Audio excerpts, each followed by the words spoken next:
Hello student, welcome to the YouTube channel of intelligent era. तो student, आप लोगों को पता है कि हम लोग जो है टॉप 50 और 60 क्वेश्चन जो है वो आप लोगों के लिए बोर्ड के लिए जो इम्पोर्टेंट है 2024 के लिए हम लोग उस पर ये वीडियोस बना रहे हैं। ठीक है, तो आज आप कह सकते हो कि एक सीरीज है ये वीडियोस की जो आप लोगों के लिए बोर्ड तक के लिए काम में आएगी। ठीक है, आपके 2024 के बोर्ड के इंपॉर्टेंट क्वेश्चन है। तो हम लोग यहाँ पे चैप्टर नंबर 1 और 2 पहले कंप्लीट कर चुके हैं। ठीक है, वो मैंने लाइव सेशंस में कंप्लीट करा दिया है, तो वहां से आप जाके उन वीडियोस को देख सकते हो, प्लेलिस्ट बन रखी है। ठीक है, और अब आगे के जो चैप्टर नंबर 3 के हैं वो हम यहाँ पे बात कर रहे हैं। ठीक है, तो क्वेश्चंस क्या हैं वो मैं यहाँ पे बताता रहूँगा। ठीक है, सारी सीरीज लेके चल रहे हैं, तो आज इसका पार्ट 1 है चैप्टर नंबर 3 विद्युत धारा करंट इलेक्ट्रिसिटी। ठीक है, तो क्वेश्चन आप लोगों का सबसे पहला इसके अंदर जो है, ठीक है, क्वेश्चन है आप लोगों का, आप हेडिंग लगा सकते हो, अनुगमन वेग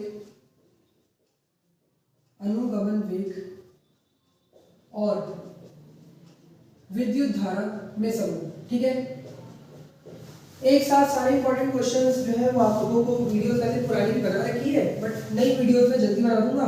लेकिन आप लोग मेरे साथ साथ, मैं यही चाहता हूँ कि आप लोग मेरे साथ साथ ही जो वीडियोस आ रही है इंपॉर्टेंट क्वेश्चन की, इनके नोट्स बनाओ और कंप्लीट करो। ठीक है, साथ साथ ही अनुगमन वेग और विद्युत धारा में संबंध, पहला आप लोगों का इंपॉर्टेंट टॉपिक ये है। ठीक है, संबंध लिखें और वो यहाँ पे विद्युत धारा की जगह ध्यान रखना धारा घनत्व भी दे सकता है। ठीक है, उत्तराखंड बोर्ड के लिए वेरी इंपॉर्टेंट क्वेश्चन रहता है हर साल 2 से 3 नंबरों में, तो वो विद्युत धारा या अनुगमन वेग दोनों दे सकता है। ठीक है, तो स्टूडेंट देखो, आपको पता है अनुगमन वेग क्या होता है, विद्युत धारा क्या होती है। मैं अभी इस पे बहुत डिटेल में नहीं जाऊंगा, लेकिन आप ये समझ लो कि किसी भी धातु के अंदर, आपको पता है अगर ये धातु है तो इसके अंदर मुक्त इलेक्ट्रॉन होंगे बहुत सारे। ठीक है, तो ये मुक्त इलेक्ट्रॉन क्या होते हैं, बहुत बड़ी संख्या में होते हैं धातु के अंदर।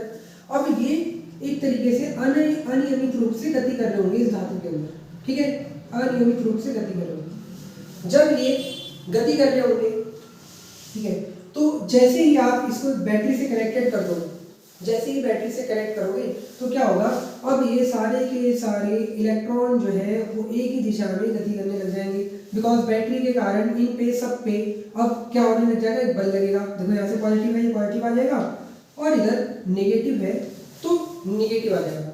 क्लियर, तो सभी के सभी इलेक्ट्रॉन कुछ देर बाद कहाँ भागने लगेंगे, आप कहोगे सभी के सभी इलेक्ट्रॉन इधर की तरफ भागने लगेंगे।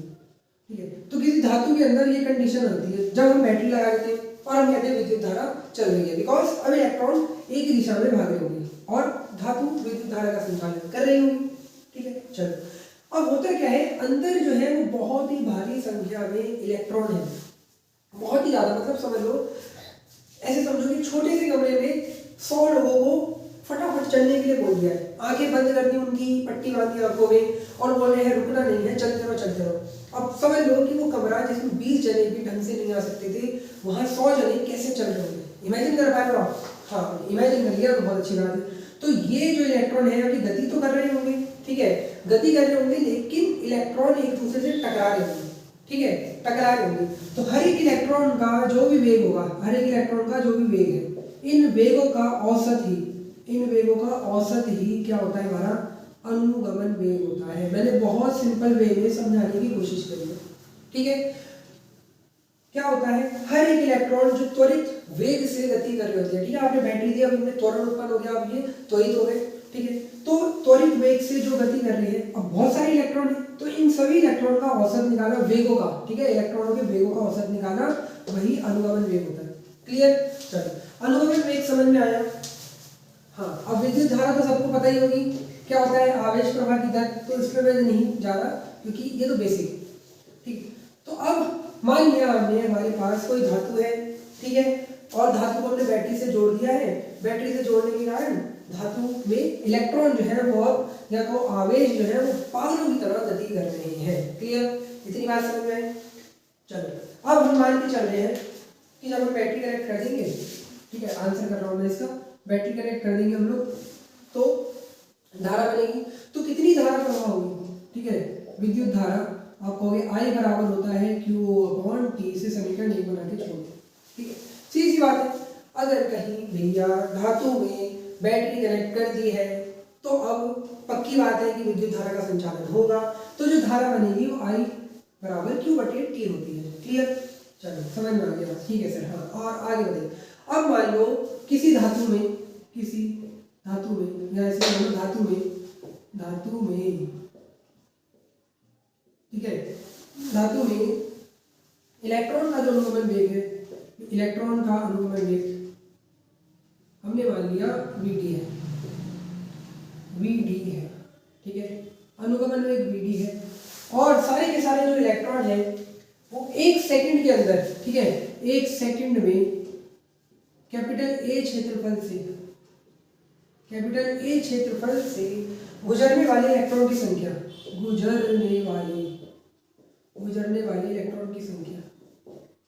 ठीक है, कितनी होगी? अगर मैं ये मान के चल रहा हूँ कि इस धातु में एकांक क्षेत्रफल में जो इलेक्ट्रॉन है वो n है, तो आप क्या कहोगे? आप कहोगे कोई बात नहीं, ठीक है, ध्यान से देखना जो मैं बोल रहा हूँ। ये लाइन हर एक बच्चों को कभी एकदम समझ नहीं आती, बट इजी है। मैंने बोला कि इलेक्ट्रॉन का अनुगमन वेग Vd है, तो 1 सेकंड में ए क्षेत्रफल से कितने इलेक्ट्रॉन निकल रहे हैं? ठीक है, देखो मान लो ये हमारे पास कोई गेट है, ठीक है, अब यहाँ से कुछ इलेक्ट्रॉन को निकलना है, ठीक है, कुछ इलेक्ट्रॉन को निकलना, बहुत सारे इलेक्ट्रॉन है, मान लो यहाँ बहुत सारे इलेक्ट्रॉन। क्लियर? तो आप देख पा रहे हो कि जब इसका क्षेत्रफल ए इतना था, तब 1 2 3 4 5 इलेक्ट्रॉन इससे निकल के जा रहे हैं, ठीक है। क्लियर? अब मैं जैसे ही क्षेत्रफल बढ़ा दूंगा, अब ये छठा इलेक्ट्रॉन भी इससे निकल जाएगा, और अगर और ऊपर होंगे तो और भी। तो आपने देखा कि इलेक्ट्रॉन की जो संख्या है वो पहली बात तो ए पे निर्भर कर रही है, ठीक है, ए पे निर्भर कर रही है, समझ गए? चलो कोई टेंशन नहीं, ठीक, ज्यादा जितना क्षेत्रफल उतना ज्यादा इलेक्ट्रॉन निकलेंगे। क्लियर बात? अब दूसरी बात क्या है, बड़े ध्यान से समझना, दूसरी बात क्या है, सब इलेक्ट्रॉन का वेग है Vd, सब इलेक्ट्रॉन तो हम Vd वेग से भाग के आ रहे हैं, ठीक है। अब मुझे बताओ, इलेक्ट्रॉन जितने तेज होंगे उतनी ज्यादा इलेक्ट्रॉन निकलेंगे। मान लो इस गेट में, जैसे मेट्रो का गेट होता है ना, मेट्रो का गेट की टाइमिंग होती है, वो कुछ समय तक ही खुलता है, उसके बाद अपने आप बंद हो जाता है। क्लियर? मान लो इस गेट में हमने कुछ ऐसी व्यवस्था कर दी, कुछ ऐसा सिस्टम फिट कर दिया कि ये हर 3 सेकंड में या 2 सेकंड में अपने आप बंद हो जाएगा, ठीक है। अब आप लोगों को अगर ट्रेन के अंदर घुसना है, मेट्रो के अंदर, अब मुझे बताओ आपकी स्पीड क्या ऐसे रहेगी? ऐसे रहेगी क्या? नहीं रहेगी ना, बिल्कुल, ठीक है। अरे भाई पता है 3 सेकंड में बंद हो जाएगा, भाग भाग के भीड़ में, अरे मारो, एक एक को मार मुड़ के अंदर घुसने की कोशिश करोगे ना। तो मुझे बताओ, जितनी ज्यादा स्पीड होगी लोगों की, उतने ज्यादा लोग 3 सेकंड के अंदर घुसेंगे। अरे लॉजिक समझ में आ रहा है? क्या बोला मैंने? मेट्रो का गेट है, समझ लो, मेट्रो का गेट हर 5 सेकंड 10 सेकंड बाद बंद हो जाता है, ठीक है, टाइमिंग और रहती है, मैं 10 सेकंड मान रहा हूँ, ठीक है, सीरियस मानो। तो क्या होगा, आपको पता है अगर 10 सेकंड के अंदर आपको अंदर घुसना है तो आपको अपनी स्पीड तो बढ़ानी होगी, और ज्यादा लोगों को घुसना है तो ज्यादा लोगों को ज्यादा स्पीड बढ़ा के जल्दी घुसना हो। तो समझ पा रहे हो आप लोग कि वेग पे भी इलेक्ट्रॉन की संख्या निर्भर कर रही है, अंदर कितने लोग जाएंगे, ठीक है, वो डिपेंड कर रहे हैं इनके वेग पे।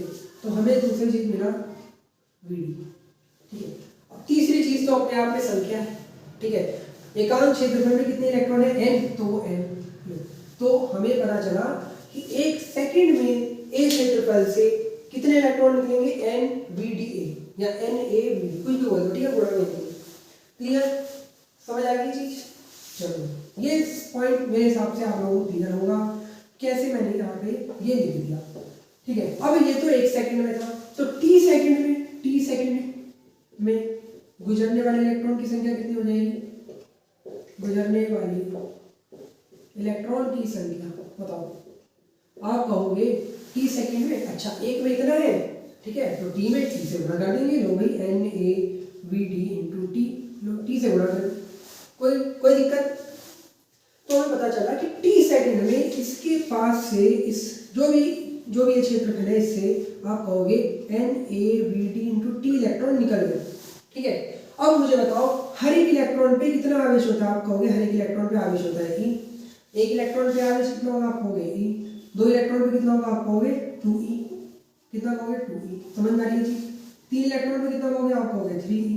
तो भैया हमारे पास अब इलेक्ट्रॉन कितने हैं? आप कहोगे NAVD इंटू टी इलेक्ट्रॉन पे जो आवेश होगा वो होगा E से गुणा कर दो इसकी पूरे टर्म की दूरी, ठीक है।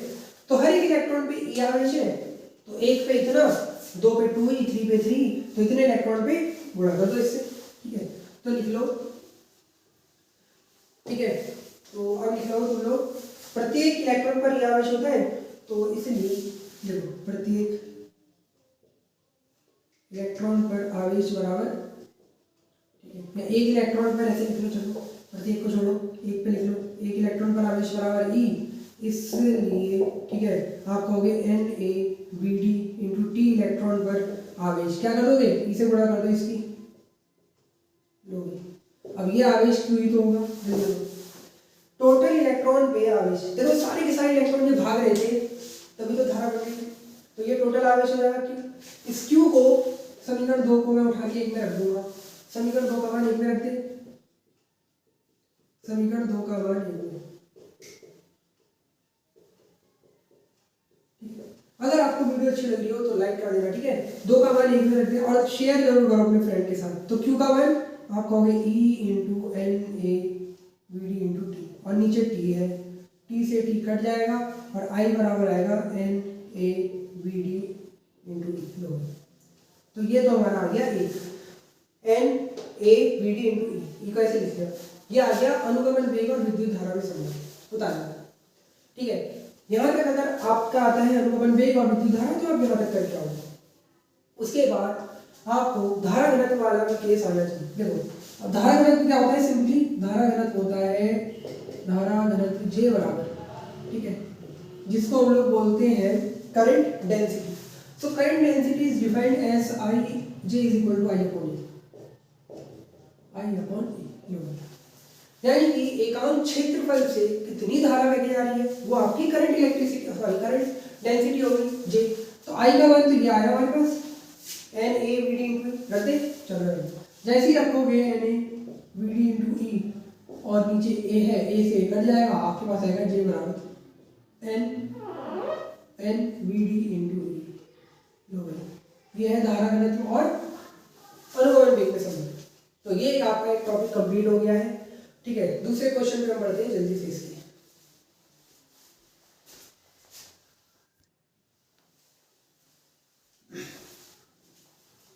तो स्टूडेंट दूसरे क्वेश्चन पे हम लोग आते हैं। दूसरा क्वेश्चन अपने में थोड़ा सा अच्छा है, ठीक है, और इस पे न्यूमेरिकल, इसका जो भी संबंध अभी आएगा उस पे न्यूमेरिकल अधिकतर आप लोगों को बोर्ड में, अपने उत्तराखंड बोर्ड में तो दिखता ही है, ठीक है।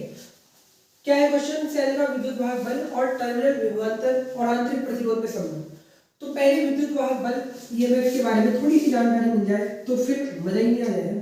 मान लो ये हमारे पास एक कोई परिपथ है जिसमें हमने ये सेल लगा रखा है, ठीक है, और इस सेल का आंतरिक प्रतिरोध भी मैं मान के चल रहा हूँ कुछ है, ये बाह्य प्रतिरोध, ये सेल, ठीक है, सेल है ये हमारा ई, और ये आंतरिक प्रतिरोध आ।